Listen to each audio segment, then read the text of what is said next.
தேசிய அறிவியல் தினத்தை முன்னிட்டு நமது பள்ளியின் சார்பில் இந்த நிகழ்வினை ஒருங்கிணைக்க நமது பள்ளி தலைமை ஆசிரியர் அவர்கள் முழு ஒத்துழைப்பு தந்திருக்கிறார்கள். அந்த தலைமை ஆசிரியர் அவர்களை இந்த நிகழ்விற்கு வருக வருக என வரவேற்கிறோம். அடுத்ததாக இந்த நிகழ்விற்கு கருத்தாளராக வந்திருக்கக்கூடிய திரு கார்த்திகேயன் ஆசிரியர் அவர்கள் அறிவியல் இயக்கம் திருவட்டார் சார்பில்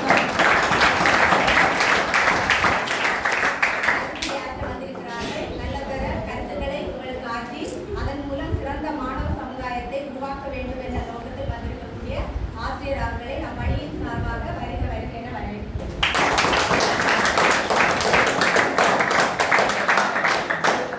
அடுத்ததாக துளிர் அறிவியல் இயக்கம் சார்பில் TNSF மாவட்ட ஒருங்கிணைப்பாளர் அவர்கள் திரு சசிகுமார் ஆசிரியர் அவர்களை நம் பள்ளியின் சார்பில் வருக வருக என